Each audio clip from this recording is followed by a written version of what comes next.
It's something like the wind blows. Can't see it, just feel it. Hey, what's up YouTube? This is Jordan from Team Delirium. It's been a really long time since I last made a video. So I decided to come with you guys today with a deck profile from my locals this Saturday. Right now I'm kind of on and off with the game, but I have decided to come back to the game full force for the ARG Seattle on the 15th and 16th of November. I decided that I just really missed the game and I want to start playing again. So I've started playing my friend's Satellar deck, and then I'm also going to be building my own deck again very soon. I just haven't decided which deck I really want to build and actually invest in. But anyways, so I'm going to do like a deck profile and also a tournament report just to kind of explain what I faced and everything like that. So let's get right into the deck profile. For my monsters, I have 3 Moral Tech. This is a Satellar artifact deck, but I'm running a much larger artifact engine than normal. So yeah, just keep that in mind, that this is more artifact based than the deck usually is, and it actually worked out really well. 2 Beagle Tech. I find that if you're going to play 3 Ignitions, you have to run this guy at 3, just straight up. Or sorry, you have to run this guy at 2, sorry, not 3. Never run this guy at 3. That's all I run for the artifacts, and then I run triple Deneb. The Stratos of the deck, triple Altair, the Wolfbark of the deck. I think it's funny how they tried to make this card balanced, because like when you use his effect, you can't attack for the turn that you use his effect, except for with Satellarite monsters. It's not balanced at all, but I think it's funny that they tried to balance it out like that. And then 2 ukuleles. Or Unuklehigh, I guess is his actual name. But I only play 2 of this guy because I actually really think he's terrible. I think that he's only useful on the first turn to pitch the Deneb to graveyard. Otherwise, he's kind of terrible without Soul Charge around. So ideally, I would like to find a way to cut this guy out of the deck completely. But I do understand that he's absolutely necessary for setting up your first turn plays. So reluctantly, I feel like I have to play 2 copies of it, but I really don't like the card in general. And then 2 Vega. The reason I play 2 Vega instead of just 1 is because I really like Deltaros as a card, and when I go off with my artifact plays, I really want my my Pleiades to go off. I actually really want to get into Pleiades. That's kind of the whole point of running the artifact engine. So Deltaros helps you do that. Plus, Vega is a really good target to, it's really good to have 1 Vega in your deck or hand, plus 1 Vega in grave, because Vega is usable with Call the Haunted. And so, like, if you call the Haunted of Vega, summon Altair from your hand, and then summon Deneb from grave, like, that's a really strong combo. So, that's why I like Vega, personally. I'm not sure how many monsters that is. I didn't really count, so sorry. I don't actually have the ratio there for you, but onto spells. 3 Artifact Ignition. Since I'm running 5 artifacts, I think it's justified me running 3 Ignitions. Also, I really like this card because it makes my MSTs into +1s because it sets my artifacts as well. And it also means that my artifacts don't become dead if I draw them, because I can go off with Ignition. So there's a lot of really good aspects of Ignition, but you have to run a larger artifact engine to even consider running Ignition. 3 Reinforcement in the army. This coming off the ban list just made this deck absolutely stupid. 3 Pot of Duality. In this version of the deck, you're not going off quite as hard.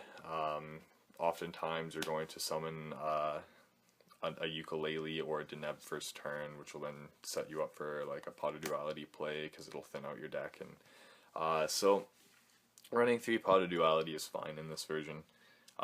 If you really wanted to, you could cut one of them out, I guess, but it's not, like, I recommend running 3, and then the 1 Soul Charge for the last of the spells. Then for traps, we run 3 Sanctum, because we run 5 artifacts in the deck. So basically, the whole point of running Ignitions and Sanctums is that the Ignitions counteract your opponent's Vanity's Emptinesses, skill drains, you know, whatever is kind of like making you struggle, and then that sets you up for Sanctum because you set all of your moral techs with your Ignitions, and then you activate Sanctum to summon Beagle Tech to destroy your moral techs and get multiple pops and get multiple summons. So like there's some really massive combo plays you can do in the deck because of Beagle Tech and Sanctum. So Sanctum becomes even more powerful in this version. 3 Alpha. This card's absolutely busted. Just negate a monster effect, a card, or like a spell or trap, and you get a draw too. It's ridiculous. 3 called Haunted because it works extremely well with both the artifacts and the Satellanites. So there's absolutely no reason not to run this at 3. Just to let you guys know, for the tournament, these 2-dimensional prisons were actually Vanity's Emptiness. I had to give them back to my friend. So this is this is what I'd run instead of not having Vanity's Emptiness, because I currently don't own Vanity's Emptiness. But yes, I was playing Vanity's Emptiness for the tournament. 2 Breakthrough Skills, 1 Compulse, and 1 Solemn Warning. I am not running Bottomless or Torrential right now, or Dark Hole or Regeki, because I think all those cards are really subpar when you consider the meta.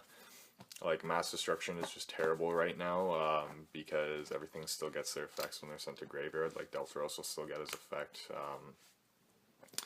Shaddolls and Burning Abyss will just get their effects. Like, it's a really bad traps right now. For side deck, I'll do that first. I ran a Thunder King, double Maxi, which I literally never sided in, double Veiler, which I actually used in 2 of my matches, triple MST for Floodgate decks that run like Light Imprisoning and Vanity's Emptiness, and I also played against Yang Zings, which was playing Skill Drain and stuff like that. So even though you're running 3 Ignitions in the main deck, I would still suggest siding 3 MSTs because it still works really well with your artifacts, and it helps you get around Floodgate cards like nobody's business. 2 Nobleman of Crossout. It worked really well for this tournament, but if I were to go to a larger event, I'd probably cut this out for something else. 3 Shadow Imprisoning Mirror. Surprisingly, I didn't actually side this at all today, because I didn't really face any Shaddolls or Burning Abyss today.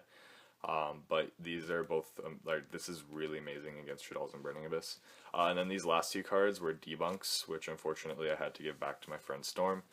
So thank you for letting me borrow those, Storm. And then extra deck, Soulkeep Loss is just a token, essentially. So 1 Gaia Charger, this is a Volcasaurus, but unfortunately I had to give it back. 2 Pleiades, and that's all your rank 5 combos. The reason you run Gaia Charger is for like the Volcasaurus plays. And then 2 Deltaros, 1 Karen Gorgon. I think this guy's necessary in this version of the deck, because if you have him out on field and your opponent MSTs something, like if they try and MST your Vanities, or sorry, not your Vanities, but if they try and MST something that you control, you can change the target to one of your artifacts, which is really cool. Or if they have some sort of destruction effect, you can change the target to one of your artifacts. 1 Omega.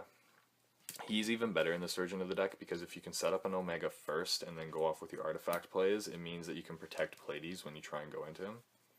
1 number 101, 1 Castel, 1 Exciton, 1 Daigusto Emerald to recycle your Altairs when you start running out of Altair plays, 1 Abyss Dweller. This card put in a lot of work for me today.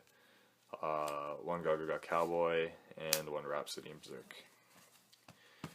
So my matchups were my first matchup was against a raccoon player, and I 2-0'd him really easily because he was playing a really experimental version of raccoons that ran like cock-a-doodle-doo, and like he called it chickoons, I think.